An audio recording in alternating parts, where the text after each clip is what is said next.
बिस्मिल्लाहिर्रहमानिर्रहीम।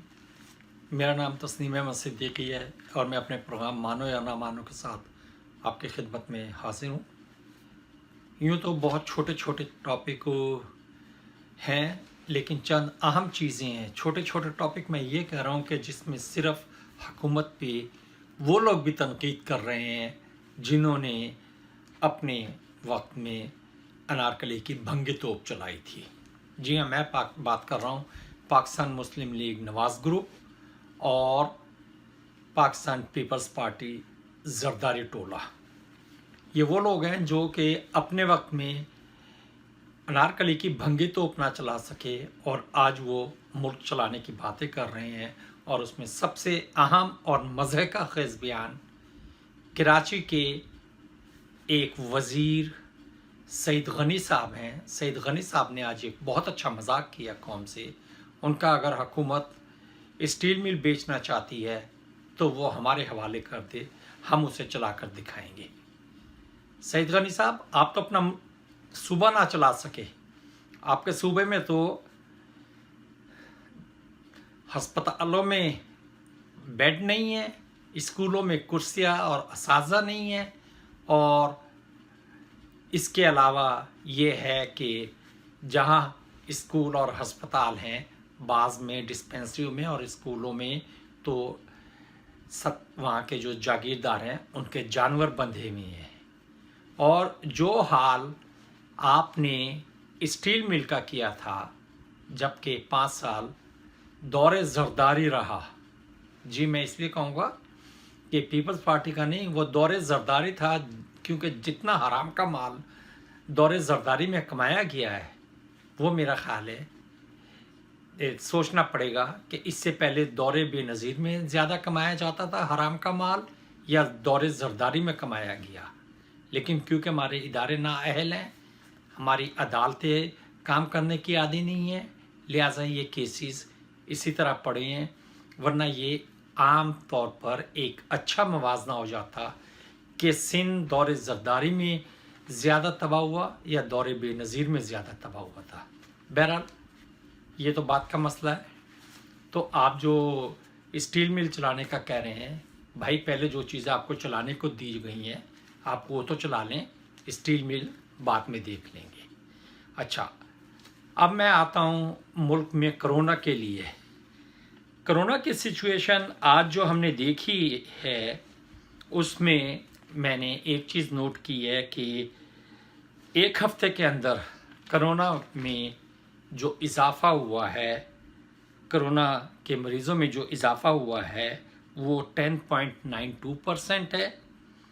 जो active cases हैं उनमें 4.05% इजाफ़ा हुआ है, और जो रिकवर होकर गए हैं वो 25.36 है।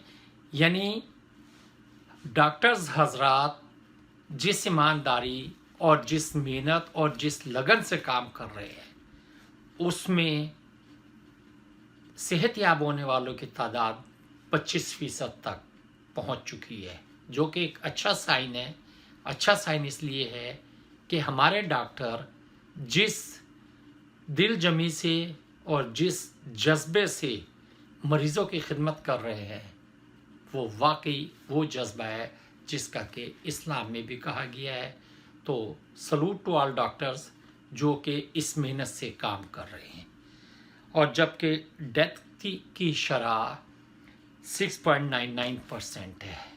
ये एक हफ्ते का डिफरेंस है, मैंने आपको दिया है, लेकिन इस एक हफ्ते के डिफरेंस में सबसे अच्छी चीज़ ये है कि डॉक्टरों की मेहनत, जज्बा, लगन सब काम आया है। और अल्लाह ताला का शुक्र है कि 25.36% मरीज़ सेहतयाब हुए हैं। So thanks to doctors, thanks to all medical staff who is involved in taking extra steps for the betterment of corona affected patients. अब आ जाते हैं हम एक दूसरी तरफ ये है कि पिछले हफ्ते हमारे एक बहुत ही मोअज़्ज़िज़ जज, एक एथियस्ट जज, एक जज जो कि अपने आप को बहुत इंसाफ पसंद कहते हैं, उन्होंने शुगर माफिया का साथ देते हुए उन्हें 14 दिन का स्टे दिया और उन्होंने ये भी अपने हुक्मनामे में लिखा कि जब तक स्टे है उस वक्त तक चीनी 70 रुपए किलो फरोख्त होगी।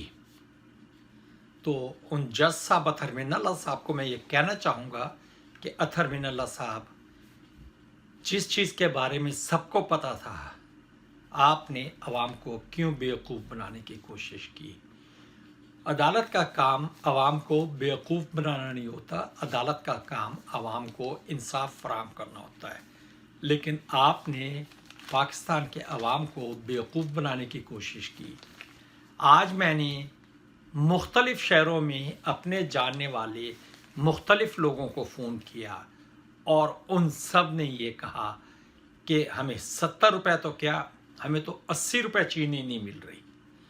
अब ज़रा अतहर मिनल्ला साहब, आप ये बताएं कि आपने जो 70 रुपये का नारा मारा था, आपने किसे बेवकूफ़ बनाया था। आपने जिन्हें फ़ायदा पहुंचाना था उन्हें तो आपने फ़ायदा पहुंचा दिया। आपने उन्हें कह दिया कि जी आप चीनी का ये जब तक है उस वक्त तक के लिए 14 दिन के लिए ये है और 14 दिन 70 रुपये किलो चीनी बिकेगी।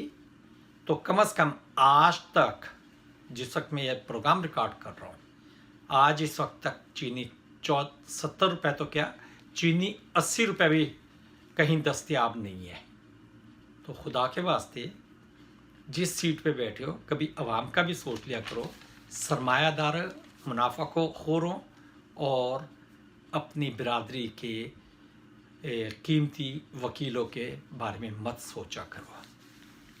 दूसरी तरफ आज फिर भी, आज से मुराद है गुज़िश्ता पेशी में भी सुप्रीम कोर्ट फ़रोग़ नसीम साहब को डराने धमकाने में मसरूफ़ रही।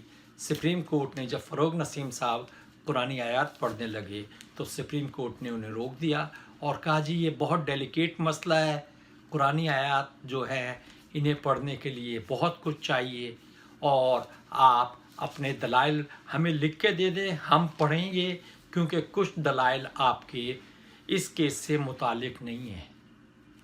मुझे नहीं पता कि ये सुप्रीम कोर्ट के मोअज़्ज़िज़ जज साहिबान ने क्यों कहा।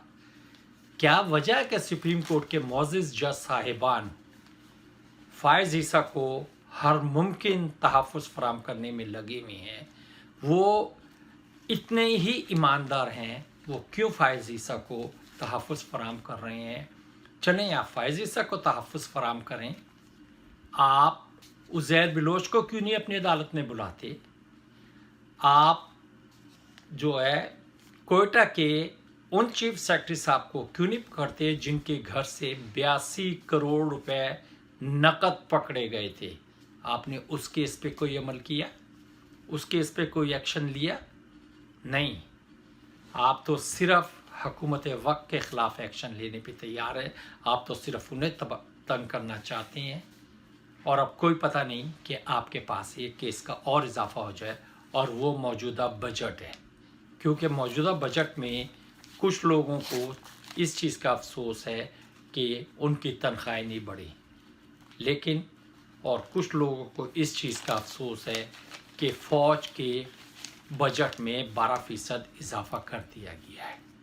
सबसे ज़्यादा अफसोस तो इस चीज़ का कि फ़ौज को 12% क्यों दिया गया। हमारी बदकिस्मत ये है कि हमारे मुल्क में सैलाब आए तो फ़ौज आए, आंधी आए तो फ़ौज आए, पुल टूटे तो फ़ौज आए, ज़लज़ला आए तो फ़ौज आए, सरहदों पे कुछ हो तो फ़ौज आए, कराची में अमन बरकरार ना हो तो फ़ौज आए, वाना में फ़ौज जाए, वज़ीरिस्तान में फ़ौज जाए, हर जगह फ़ौज जाए, इलेक्शन में फ़ौज जाए। लेकिन बजट में इजाफा फ़ौज के नहीं होना चाहिए। फ़ौज का तो गला दबा के मार देना चाहिए कि उन्हें बजट की क्या ज़रूरत पड़ती है। तो भाई सारे काम तो तुमने फ़ौज से लेने होते हैं, तो बजट भी उन्हें दो ताकि वो भी अपनी बंदूकों के लिए गोलियां खरीद सकें।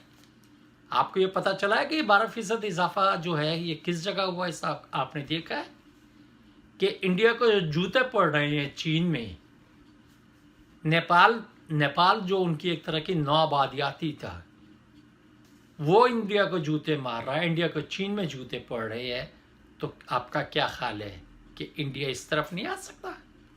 और वो आएगा इस तरफ इसलिए क्योंकि उसे अपनी फेस सेविंग की ज़रूरत पड़ेगी। ये और बात है कि इंशाल्लाह इस दफ़ा फेस सेविंग के बजाय उसका फेस ज़्यादा बिगड़ जाएगा, लेकिन वो अपनी फेस सेविंग के लिए कोई ना कोई काम तो ज़रूर करेगा। लेकिन अफसोस ये जी, बजट बढ़ गया, बजट फ़ौज का क्यों बढ़ा दिया? और जनाब हर जगह तो आप फ़ौज को घुसा देती हैं। इवन आपके तो सियासतदान जो है गेट नंबर 4 पे पहुंच जाते हैं, जनाब हम आपके वफादार हैं, हमें भी तो मौका दो, वहाँ भी फ़ौज को घुसा देते हैं। तो कोई जगह तो छोड़ें जहाँ फ़ौज ना घुसाएं आप। फ़ौज जब हर जगह घुसेगी तो खर्चे तो बढ़ेंगे, और उनकी गाड़ियाँ पानी पे तो नहीं चलेंगी, उनको असला भी चाहिए। इन सब चीज़ों के साथ उन्हें बॉर्डर भी देखना होता है। वैसे तो आप कहते हैं कि फ़ौज का शहर में काम किया, लेकिन ऐसे हालात में सबसे पहले फ़ौज को बुलाया जाता है जब हालात आपसे निकलते हैं, और हालात आपसे निकले हुए हैं। आपकी तनख्वाह नहीं बढ़ी, तनख्वाह फ़ौज की भी नहीं बढ़ी, उसके इखराजात के लिए 12% इजाफा दिया गया है, जो कि अब तक बताया गया है। अब आगे आ जाएं बजट के बारे में। वो लोग बोल रहे हैं जिनका बजट से ताल्लुक़ भी नहीं। अब वो शहबाज शरीफ साहब फरमा रहे हैं कि बजट में मुल्क को आलमी इदारों के पास गिरवी रख दिया। तो भाई मोटरवे किसके पास गिरवी है और किसने रखी? रेडियो पाकिस्तान किसके पास गिरवी है और किसने रखा? पीटीवी किसके पास गिरवी है और किसने रखा? पीआईए किसके पास गिरवी है और किसने रखा? आपका तो बस नहीं चला कि आप ऐवान सदर और वजीर आजम हाउस भी गिरवी रख देते। आप तो हर चीज़ को गिरवी रख रहे थे, आपका तो बस नहीं चल रहा। बात ज़रा गलत करूँगा कि अगर आपको पैसे मिलने लगें तो आप तो अपनी औलाद भी गिरवी रख दें कि इन्हें भी रख लो गिरवी, हमें पैसे दे दो, हम अपने महल बना लें। आप तो वो हैं। दूसरे बिलावल साहब ने भी कहा है कि हम हर जुलूस में शामिल होंगे जो इस बजट के सिलसिले में हुकूमत के ख़िलाफ़ निकलेगा।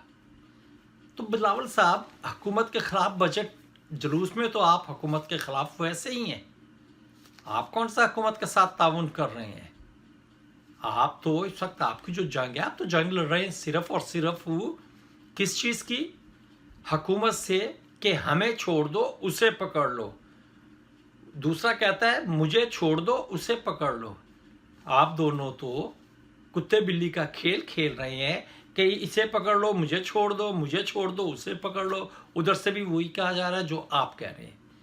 और आप चूरी खाने वाले तोते हैं, आप चूरी खाने वाले तोते हैं। आप जुलूस बर्दाश्त नहीं कर सकते।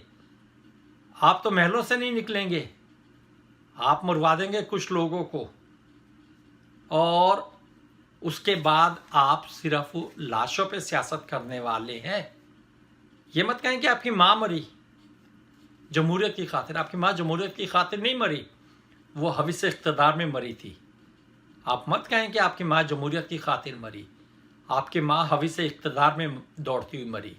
और जो आपके 2 मामू मरे हैं जो कि कत्ल हुए हैं, चले मैं कह देता हूँ, वो भी इख्तदार की लड़ाई लड़ते हुए आपके अपनों ही का शिकार हुए हैं।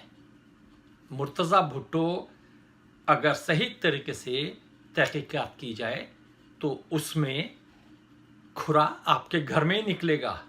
ज़रा खुरा निकालें तो खुरा निकालने वाले को इतनी इजाज़त तो दें कि वो खुरा निकाले कि खुरा जाता कहाँ तक है। तो आपने जाने नहीं दी, आपने इक़्तिदार के लिए हवीस इक़्तिदार में दौड़ते हुए मरे हैं। आप शहीद मत कहा करें, वो आप आवाम को बेवकूफ़ बनाते हैं। पढ़ा लिखा कोई आपसे बेवकूफ़ नहीं होता। पढ़ा लिखा ये कहता है कि आप हवीस इक़्तिदार में मारे गए हैं आपके घर वाले। तो आप क्या जुलूस निकालेंगे? जुलूस जिन्होंने निकालने होते हैं वो और निकालते हैं। और जो आपने ये भुट्टो का दरमियान में शोशा लगाया आपने और आपकी 2 बहनों ने, ये आपके मक्कार बाप ने सियासी तौर पे लगाया है। और दूसरी बात है कि आपके वालिद साहब तो आपको आपका सही नाम ना दे सके तो आपको शनाख्त क्या देंगे। आपके वालिद साहब तो एक बहुत बड़ा फ्रॉड है, अगर है ज़िंदा तो एक बहुत बड़ा फ्रॉड है। वो तो आपको सही शनाख्त ना दे सके तो और क्या देंगे। इसके साथ ही मैं फिर आपसे मिलूँगा, क्योंकि अभी तो बजट पे बहुत नारे, बहुत सब कुछ लग रहा है। अभी तो मैं इंतज़ार कर रहा हूँ कि जस्टिस फ़ाइज़ ईसा केस में अदालतें कौन से पैंतरे बदल के जस्टिस फ़ाइज़ ईसा को बचाने के लिए भरपूर कोशिश करती हैं। उन्होंने कुरानी आयात को तो सुप्रीम कोर्ट में पढ़ने से रोक दिया, मुझे नहीं पता कि उसकी क्या वजह है, लेकिन उन्होंने कुरानी आयात को सुप्रीम कोर्ट में तक़द्दुस का नाम दे के रोका है, लेकिन कुरानी आयात के तहत वो फ़ैसला नहीं करना चाहते, लिहाजा वो कुरानी आयात का हवाला नहीं सुनना चाहते। इसके साथ ही मुझे इजाज़त दें। अगर आपने मेरा प्रोग्राम सब्सक्राइब किया है तो बहुत शुक्रिया, और अगर नहीं किया तो इसे सब्सक्राइब कर लें। आपके पास अगर कोई सवाल हो तो आप बिला झिझक मेरे से सवाल करें, लेकिन आपका सवाल बराए मेहरबानी शाइस्ता होना चाहिए। मैं हत्तुल इम्कान कोशिश करूँगा कि आपको उसका जवाब दूँ। इसके साथ ही मुझे इजाज़त दें। पाकिस्तान जिंदाबाद।